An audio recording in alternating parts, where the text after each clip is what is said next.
isn't it? Yeah, it's very satisfying. I think this is one of the reasons why even a romantic pianist would want to play Bach because it's just so satisfying. I love this piece. I have not played this partita. I've read through it many times and sort of half learned it years ago, but the fourth partita is the one that I more recently have played. But I was playing through it myself to try to get some ideas. Um, and I think because we have the three sections, the grave, the andante, and then the fugue. Um, and so each of those are very much their own, like a little movement in a sonata almost, or a suite within a suite, let's say. And of those three sections, which clearly need their own character and personality, I see you have lovely eye makeup. So imagining that each of those sections is different glitter or different different eyeliner, like equally bold but a different look kind of thing. And I feel like of the three sections, the character that was most effective was the one, and convincing was the one that you gave us for the fugue. I wasn't as convinced by the character of the previous two sections. You played them very securely, and you know, rhythmically there was good forward energy, and I think you're listening in general for all the right things. Um, I would just love to hear more, I guess, um, contrast in mood and character to those sections. And you know, when I first started learning this years and years ago, my initial, and really up until just recently, 9 times out of 10 when I would go to play it, and again, forgive me, I'm on this keyboard here, but I hope the volume is, can you hear this all right? Yeah, it's like a toy. um, Playing serious music on a toy, but at least it's in tune. Um, so I think most people, when they play this, myself included, up until, as I say, recently, and I think you as well, approach the grave with this kind of, you know, this like a big dragon with like breathing smoke and like nothing shy about it, and very bold and majestic and ferocious, and this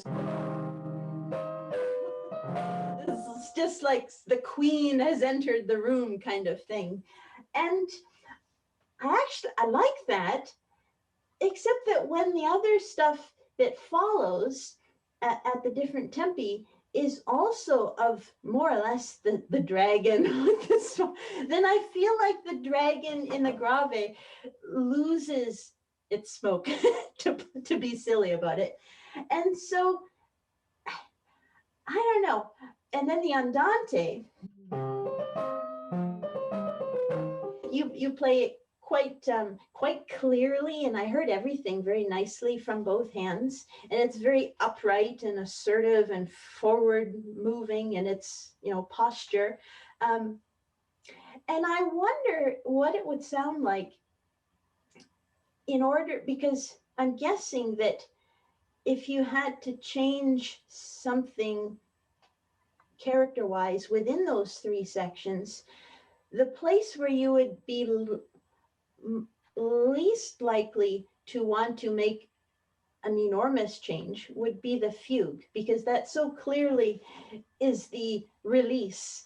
I feel like the this opening section, especially the grave with the dotted figures, is kind of like, or maybe needs to be a little bit more contained, as though like there's a pot on the stove and the water is just like it's starting to boil. It's just becoming warm, you know, but the lid is on and the pressure is beginning to build, but it's not like you know, like lid off and exploding everywhere, but it's still very contained. The tension is there and it's going to unravel. and explode and be set free, but it's needs to be contained. And in the andante, I feel like that is perhaps it's opening up a little bit, but still more or less contained, because that fugue, and when we get a fugue in Bach, I mean, that is like, take note, listener, you know, that's a big deal. I mean, fugues are not easy to write. This is certainly not a strict fugue, but it's very imitative, and it's something that we get in the partitas, this slow intro and then the fugal lively bit, very evocative of the French overture style, in fact. Um, and so, in order for that fugue to be like the rocket ship that it needs to be, I feel like we need to keep the lid on the pot a little longer for the other sections. That's just my take. I can't say I've heard anyone, not that I've listened to every recording under the sun, but I can't say I've heard anyone play in this fashion. But let me just try a little bit.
And then taking more time in between.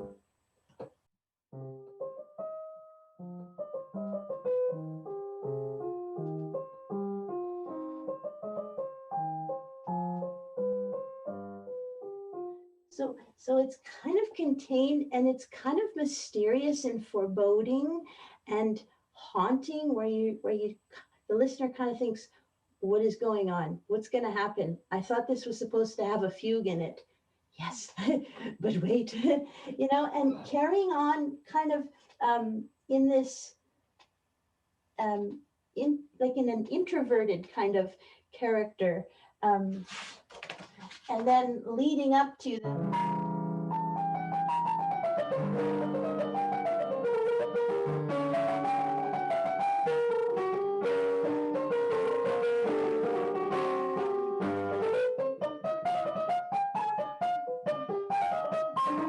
And then it's like, buckle your seatbelt, folks. I feel like that is really hot stuff, for that to just suddenly like be like a slap in the face, and like ice, you know, ice water first thing in the morning, like it's a jolt.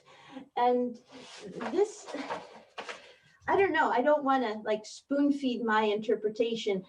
This is just another idea for you to consider. You can certainly continue with the bold, upright, majestic quality, and that's fine. I think even if you do choose to go that route, one thing that you can do more of in the grave is, and in general, is to hear your long notes.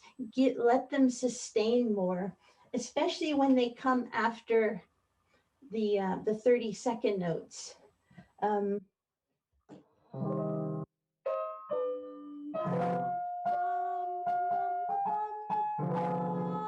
Hearing the A flat,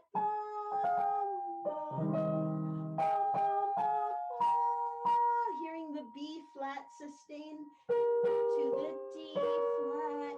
I guess just giving them much more like depth of sound. And if that means, if it means that in order for you to project those long notes, especially the ones with ties on them, like measure 5, 6, and then in the andante too, there's a lot of tied notes on shorter note values, mind you, but like measure 8, 10, 11, all those little tied notes as well.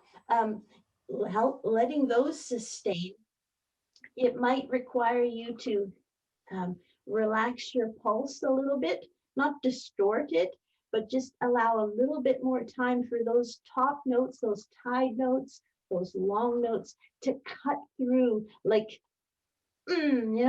like when you order a really nice meal that has a distinctive kind of a flavoring or a seasoning, and you're like, you kind of do this with your tongue, like to try to discern what it's made up of, like, because it's so attractive and you want to enjoy it. It's kind of like that with these long notes too. And if you have to lengthen, add a little bit of space between the note to hear them, I think that's fine.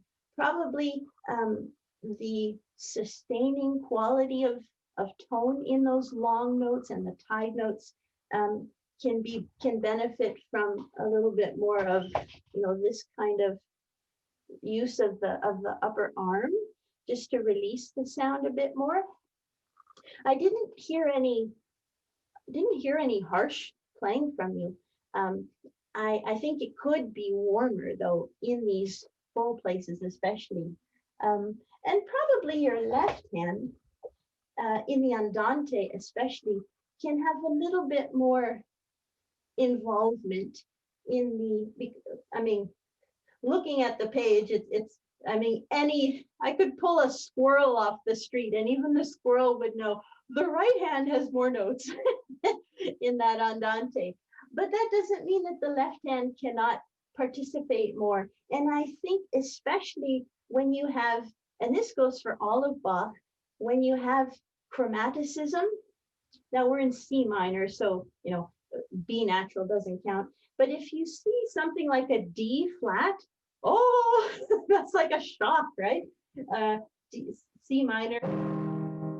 A D flat is a pungent note.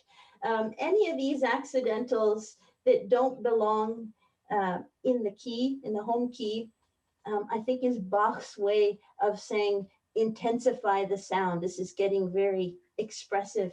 And so you can give a little bit more juice of tone. And on the shortest notes, like your 30-second notes in general, I think those can be lighter, lighter in touch and a little quieter too. In general, the performance was, it was very strong and upright and sturdy. It was also mostly in the mezzo forte side of things. And I think while it would be impossible to have that volcano erupt in the fugue without forte, we do need to balance it with some quieter levels of sound. And perhaps the grave and andante are places to do that if you like. Perhaps there are other places, but being mindful of having a little bit more variety of tone colors. In a nutshell, that is it.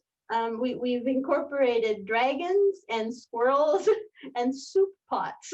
So we're all over, and makeup. We're all over the place here. I'm just looking at my notes if there's any other general points. Maybe in the fugue, which is quite good, you can find some places to lighten the texture as well. For instance, we get a spot at 54.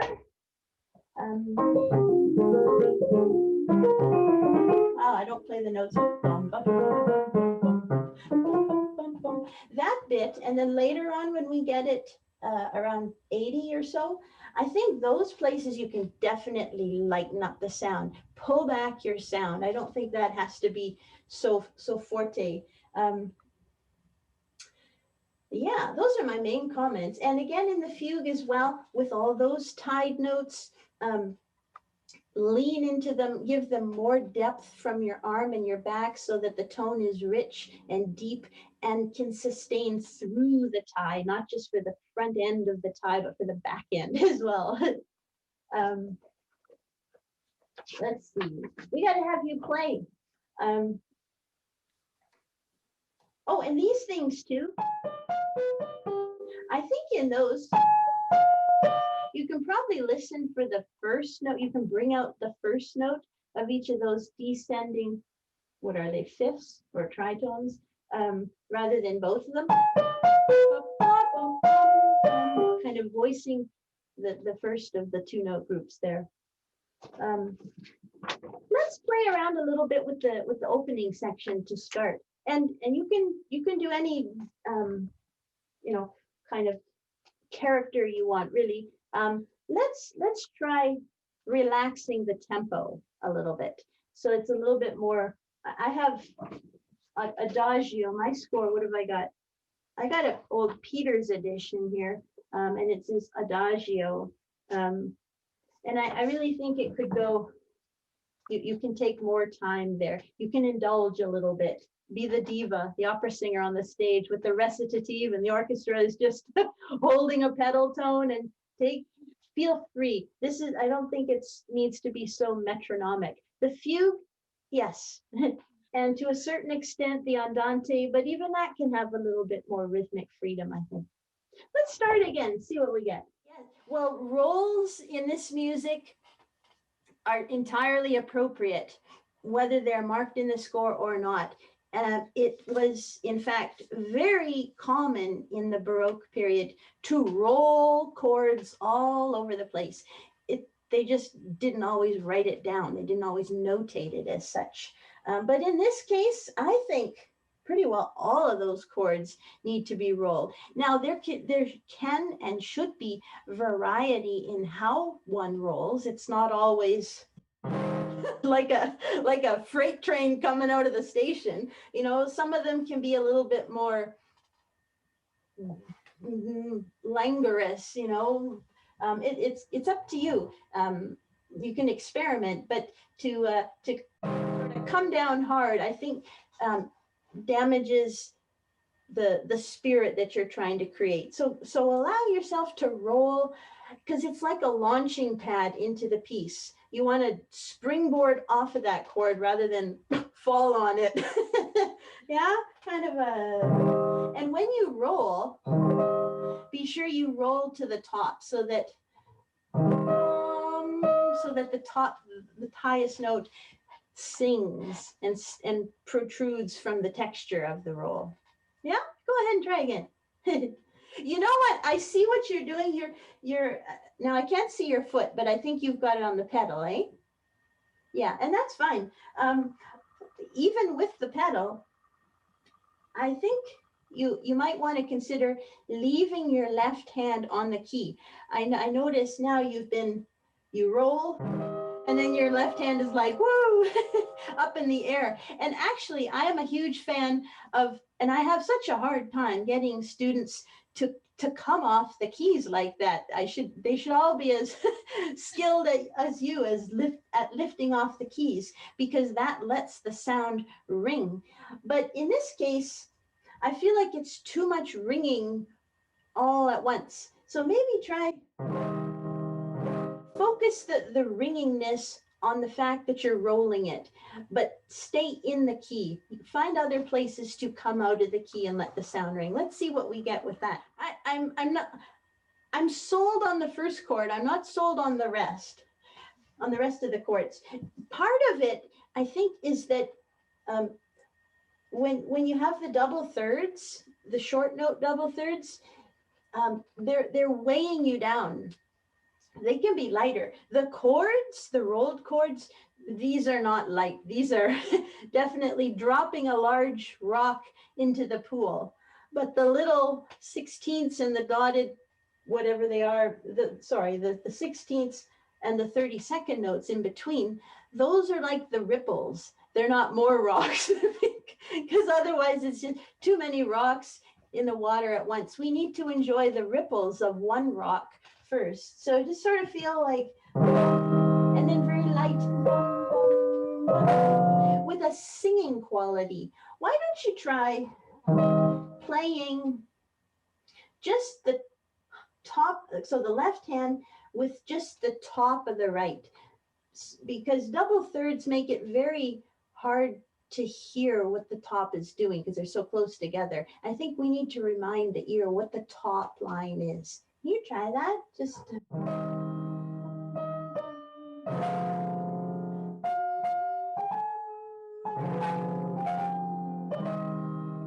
Just the top in the left hand. I think that helps. I think it's better. So maybe practicing a few times just that way to get it in your ear.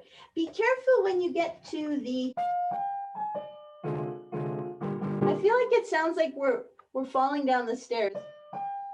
Another stair.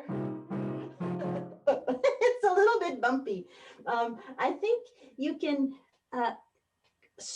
spread out the amount of heavy weight that you're using onto the long notes and then lighten up the short notes. So the chords, the rolled chords, deep there, lots of weight from your upper arm and your back and, you know, good finger energy. But on all of the 16ths and the 32nd notes, lighter, and even imagine that the tempo is almost being pushed so that we don't get caught up in it's a little dum dum da dum, a little stiff. And I think you can just sort of like a summer breeze, just breeze through those and land on the chords with fullness. And go to rather than, it's just a little too heavy, I think. But keep the chords heavy, just lighten up the other bits. Let's add the missing notes and try it again from the top. This is good. Now this part where you're about to play right now, shoot, where is it in my book? Can this part be, this is measure 4, can this be a change of color? Maybe a little bit more of an intimate quality, a little bit more of a precious quality, because there's a lot of descending figures in this passage coming up, and it's a little bit, to me anyway, it sounds a bit like weeping, so, very sorrowful, melancholy. And those descending notes, those I think can be even more expressive and lyrical, but definitely pull back the sound. And then when you get the chords, it's nice to hear.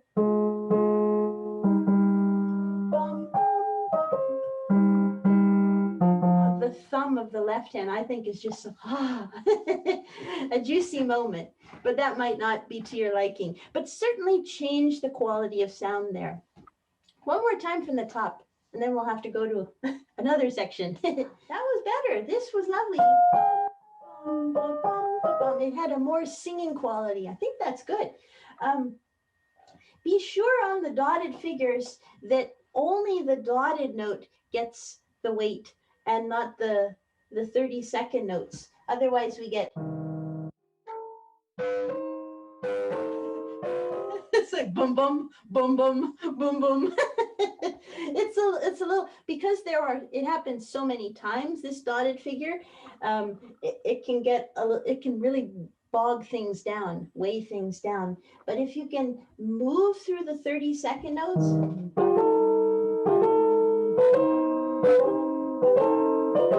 so that we don't have an accent on the weak part on the 32nd note. Can you just try one more time from, and watch we don't get there as well, that we don't get like a false accent kind of thing. It's like a little speed bump. Pave the road. That was good. You know what else too? When you land on the long notes, you don't have to come in quite so suddenly with, that sounds like you're very excited to play those, but let those long notes, let the sound get out of the piano. The hammer hits the string and it's not like suddenly the sound is at the back of the room. It needs some air a little bit. It needs to breathe. So rather than sound very, very in a hurry to get to the chords, but wait, wait, takes a lot of really like courage to just sit on a note and wait. It's hard to do. And partly it just comes with experience. But if one programs one's mind to listen in that way, and not be so bound by the metronome, then one can luxuriate in it. You don't need to worry about the tempo being funky and rushing and all. Your tempo, your playing is very steady, and that's great. So enjoy these melodic long notes. Let them come out before you continue on. One more time. You're so likable. Go ahead. That's good. We're now quite at the top of the mountain in terms of sound. And so if that's going to be the route traveled, then in the Andante coming up, let's change our sound. Let's pull it back a little bit. These things are so hard to get light.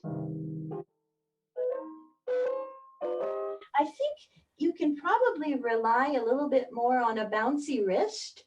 And when you practice them, just practice 2 at a time. And trying to make it as legato as you can so that we don't get, and always go to the long note. You could do like we did earlier and just play the top note to kind of remind your ears, but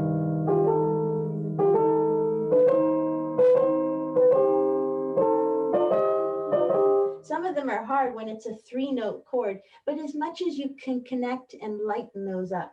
But let's carry on in the Andante. So we had let's do that much and carry on. And before you begin the Andante, you can allow yourself more time. Be bold, take time. It's okay. Silence is good. This is better. I like the change in character, this sort of calm between the storms, kind of thing. I think the listener, even though we don't have listeners these days, virtual listeners only, but I think your listeners need that. We always have to be, as performers, we have to be mindful of our listener and their attention span and what they're capable of processing with the sound. And to a certain extent, that involves taking into account the room in which we're playing and the acoustics, the piano that we're playing. Nowadays, we only play one instrument. We don't get to go to the church and then the festival and then the school and play all these different pianos, which is really a shame. But even with touch and tone, being mindful of the listener. One thing that came out there, and I don't think this happens a whole lot, but whenever you have like measure 9,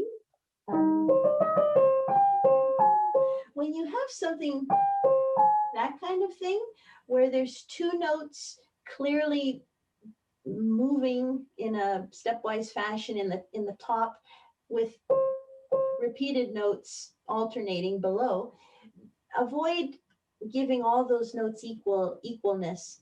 Otherwise, we less thumb there. So light thumb and more bum, bum, bum, bum. It takes some finger strength to do that because the notes are so close together, and to try to make the thumb be pianissimo and the 4th finger or whatever finger you're using for the top to be more mezzo piano does take a lot of control. Probably some slow practice, really slow, and any other places where there's that kind of thing. We get that a lot in Bach in general, this kind of texture, and it's like 2 voices in one hand too. Another thing I noticed, not all the time, but sometimes when you have the 4 30-second notes followed by 2/16, such as at measure 10 an 11, that kind of thing, or I'm hearing a little hiccup in there, but you don't do it all the time. It's just like sort of like teasing. I don't know. I think it's a little too staccato for my taste. It kind of sticks out. It's like a beautiful tablecloth on the dinner table, and maybe it's lace, and it's like Irish lace or something, and it's beautiful and very delicate and handmade, but randomly in one small spot there's like a big knot of thread. It's like, where'd that come from? You know, let it kind of make it all consistent. No bumps along the way. So maybe you can kind of just smooth that out a little bit. How are we doing? 7:45. This is very nice. Let's approach the fugue here. I think also in this section, the tied notes, as with in the grave section, those tied notes, you can hear the very end of their value a little bit more. Maybe stay in the key a bit longer, perhaps. You might even want to take, where am I, measure 16. You might even want to take add like a hair's worth of time after your tied notes.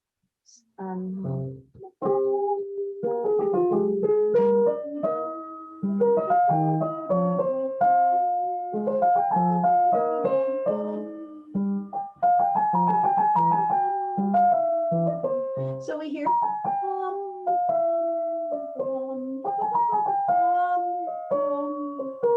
You might even try, I think if I were practicing this piece, I would probably draw like a large double stem on those tied notes. Draw a stem there, stem, stem. So we're hearing in any of those places. And then of course with the 30-second notes, light. Almost like you would play Ravel or some Debussy prelude, Briard, you know, the one about fog, something very light and almost like a pastel kind of color. But those tied notes, not pastel, more bold and vivid. We need to go to the fugue. Where's a good, can we back up a few bars before the fugue? Just so we can make the transition. And when you play the fugue, see if you can give us a little bit more of the fronts of those two-note interjections.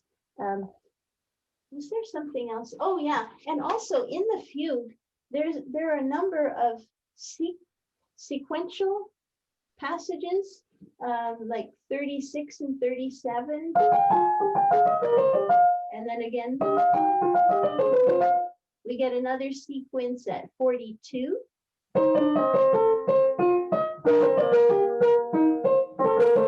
That one happens 3 times, the previous one just twice. I'm not going to play them all. There's another one at 61 and 62. 67 through 69. And is that it? I think that's it. So in each of those, and again, this applies to any Bach because he uses sequences a lot. I think he uses them to provide relief or to give the listener's ears a bit of a rest, a break, you know, like a glass of water in between this intense statement of the subjects. I mean, that's not restful at all. That's like, pay attention, right? But these sequences, they're lighter. So I think you can probably convey lightness through your sound and through your energy, and consequently maybe even more depth in the non-sequential bits. Okay, let's have you play. let's back up just a few bars before the fermata at 28.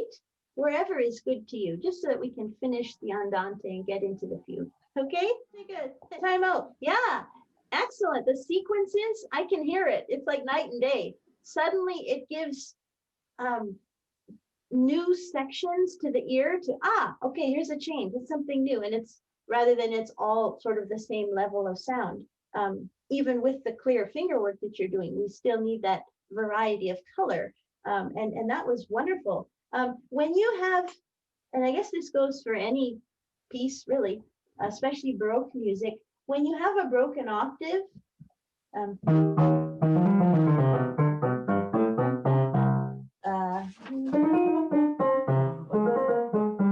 or even a broken fifth, like the left hand has through 53, 54, places like that, be sure to hear the bottom note. I mean, I heard it, but I think you can kind of go to it with a little bit more conviction and sense of arrival. It sounds like an afterthought. I feel like you're listening for the first note more. If you can just go to the bottom note, that might give it a little bit more structure, perhaps. Can we just back up this trill? Can we clean that up a little bit? It sounds kind of like, I had an aunt, bless her heart, and she's no longer alive, but she had this phrase, a lick and a promise. I don't know if you've heard of that. It's when you're dusting the house, or you're vacuuming, and you know that you should vacuum like under the sofa or under the table, but you just go around it kind of thing. And a lick and a promise, like I'll promise to do it next time kind of thing. I feel like your trill is a lick and a promise. It's like, we'll get it next time. Can it be more clear and vital and electrifying? I don't know about what fingering you're using. This is the one at 29. I think we need to, this is not a kind of trill that we would find in a saraband, where it's kind of sensuous and delicate. This one is very in your face, bold, I think. And we need to hear the notes quite clearly. You might find, I like to use 2, 3, and then on the trill, start it with 4, 3, and then switch to 1, 3. And I don't know if that might be helpful, or perhaps just continue what you're using and just working to make it a little bit more so we can hear each note less smudged or less pinched, less squeezed, if that makes sense. It sounded a bit like you kind of got stuck on the F sharp, and maybe you were holding the G down as well, and so too much weight in the key, and you need to release the key. It seems so obvious, right? Release the key, but sometimes we forget to do that.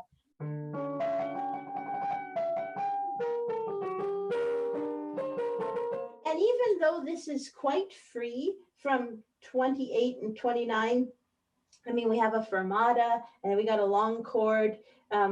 It's not meant to be metronomic, but I think we should have still somewhat of a loose sense of the pulse. And you can roll the one at 28 too. You might want to initiate those 30-second notes kind of broadly and then let them kind of roll down the hill and pick up some speed. Sorry.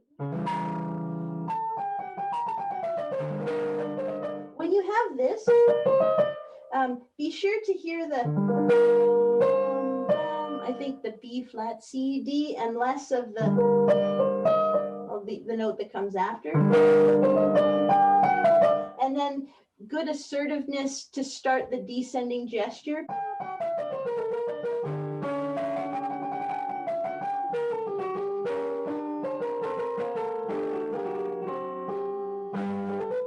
and then you're on your way. So just a little smidgen more sense of the pulse in there. Can you go right from 28? Yeah, this last time had more sense of pulse. So good. Let's see.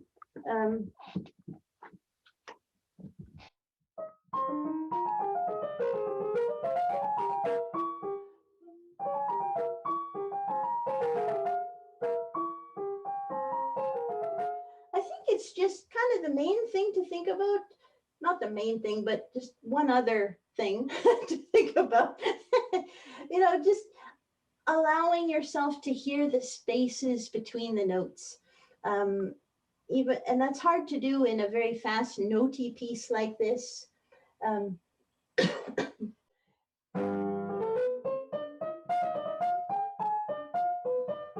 Especially when you finish a particular gesture, like it went down and then you go up for something new. I think there can be a little addition of space, of time.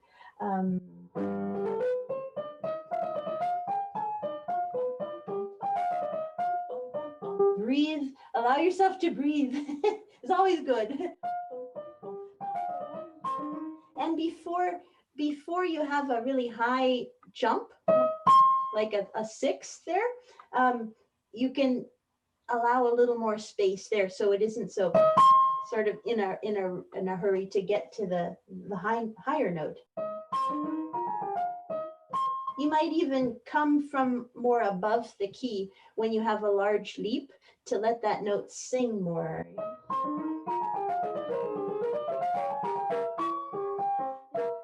There's another tie. Whenever you got the ties, let them be heard through the very end of the tie. There's another spot. I would probably, if I were practicing this, put like a double stem. So we're hearing at 36, A flat to G. In all those sequences, there's usually sort of one note to sing for each bar, and then the sequence does its thing again, and moving by step generally. So same thing at 42.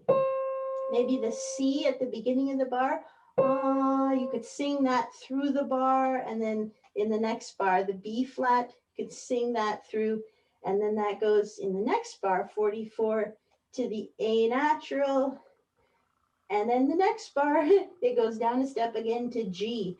Always look for these stepwise descents, or sometimes ascents, within these sequential passages too, and sing those, hang on to those notes in your ear, because those I think are like the counterpoint notes, the structure, the skeleton, and then all the other notes in between can get a little less tone. And of course, when you're singing, you want to slow it down. I don't know about you, but it's hard to play fast and sing. Where am I? 42. I'm singing the C, and I'm going to go down by step for the next 3 bars.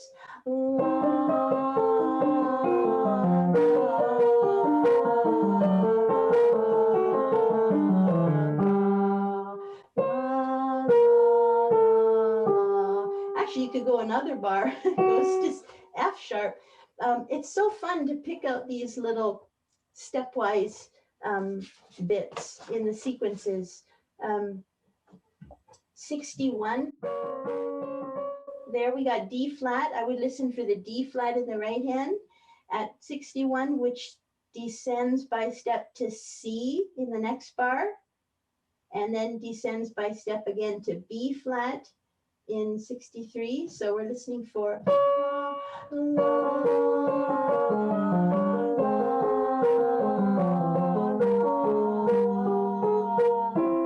faking some notes there, but just, singing is really helpful, but you have to know which notes to sing.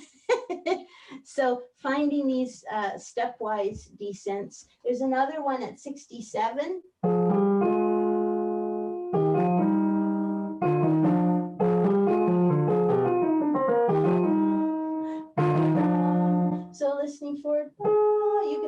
for either the A flat in 67, going to the G in 68, going to the F in 69, going to the E flat in 70. Or you could pick another note because it's all moving in the same pattern. If I take the first note, so A flat,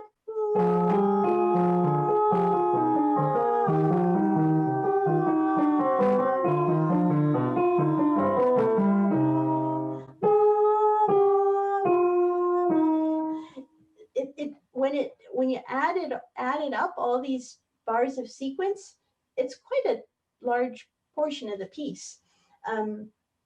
So that might be something to try. Do you want to 802? Do you want to just maybe we can wrap this up?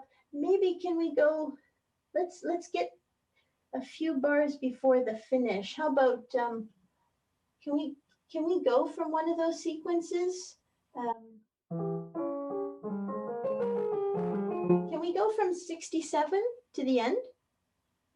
And then we'll wrap things up. You can roll the last chord. If you want to get creative, you know, or an up roll or a down up roll or add a mordent. Something, you know, the sky's the limit. you can be a little bit improvisational with the final chords most of the time in these pieces. Good. Maybe just one other thing to watch when you have disjunct intervals, like wide intervals. Left hand at 75 and 78. Just be sure that that your fingers don't flop too much, that you stay close to the key, so that we don't lose any of the clarity. But this is a great piece for you, and you will play it very well when you're ready to to bite the bullet, as they say, and to do your exam. Good. Do you have any questions or comments or things to say, or no? Oh shoot, now I can barely. Why does this? I can hear everyone else, but not you. I need like subtitles. Yeah, I really, hang on. Maybe if I, it's okay. Okay, try it now. Oh, that was worth turning up my volume to hear. Thank you. I'm a Gemini, and I think that is somewhat problematic, but also advantageous. And my mind is like a butterfly. It likes to go to food land, and then it likes to go to makeup land, or not that I wear makeup, but I like to flit all over the place. And huh? Aw. What sign are you? Oh, well, happy belated birthday. Yeah, well, Geminis supposedly like using their hands a lot, so you and I have that going for piano. Do you also like to write? Yeah, yeah, I think that's a Gemini thing as well. We're supposed to be very adventurous and youthful and creative. So go us, right? Well, it was a pleasure hearing you and seeing you again. You're doing great work. Congrats. And I understand we're having a short little